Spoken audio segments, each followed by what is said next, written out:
Covenant with death.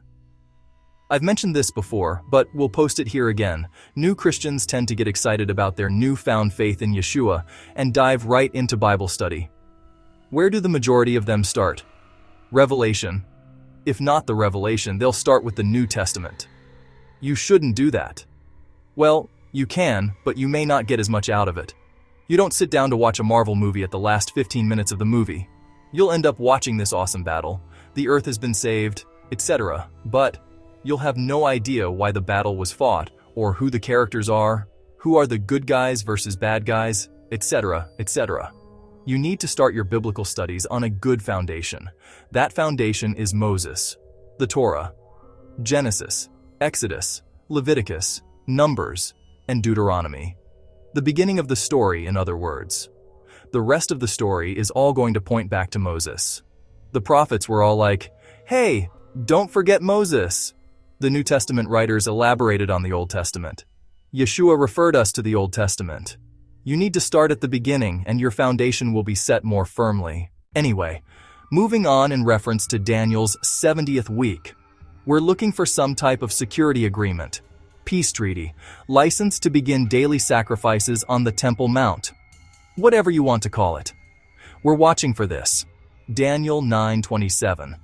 And he, Antichrist, will make a firm covenant with the many for 1 week, but in the middle of the week he will make sacrifice and grain offering cease, and on the wing of abominations will come one who makes desolate, even until a complete destruction, one that is decreed, is poured out on the one who makes desolate. Other versions translate it a little differently. Daniel 9:27, KJV. And he shall confirm the covenant with many for 1 week. People will say, there's only one verse in the whole Bible that talks about this covenant. Let's start with Moses. Moses is reading all of this to Israel as they are in the process of making a covenant with Yahweh. The Torah warns Israel not to make covenants with other nations, lest they be ensnared by their gods. This command was to preserve a pure form of worship. Centuries later, the prophet Isaiah rebuked the rulers in Jerusalem for ignoring this. He declared, "Hear the word of Yahweh, O scoffers. Because you have said, we have cut a covenant with death, we have made falsehood our refuge. But Yahweh promised his own foundation. Behold, I am laying in Zion a stone, a tested stone, a costly cornerstone. He who believes in it will not be disturbed." Scripture doesn't say Israel will trust the Antichrist, but that they will rely on him. They will put their trust not in a man, but in a covenant, an agreement for their protection.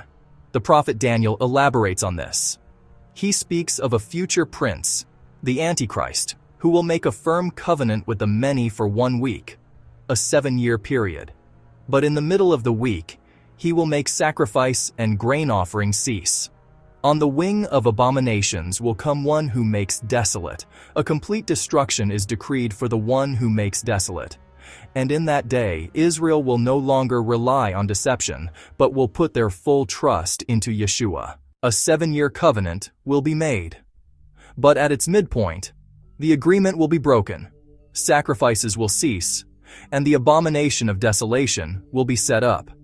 This is the single most significant sign to watch for. It marks the precise moment the Antichrist is revealed, ending all speculation. Daniel is clear. The he who breaks the covenant is the Antichrist. Other passages confirm this. Daniel 11 states his forces will profane the sanctuary, abolish the sacrifice, and set up the abomination.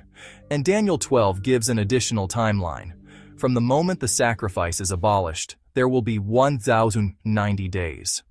I'll cover the extra 30 days in another video. So this covenant will probably look like some sort of 7-year peace deal. It will probably allow Israel to rebuild the temple, or at least a temporary booth to begin daily sacrifices. It may involve dividing up the land or Temple Mount. Look at Gaza right now, for example. It will likely involve splitting up Jerusalem, as in allowing multiple forms of worship on the Temple Mount. Jews, Muslim, and Arabs will share the Temple Mount. It'll be the capital of peace, this type of thing. This is what we're to be watching for. In part 2, we'll look at other relevant issues. For a deeper dive, follow the link in the description below. Maranatha.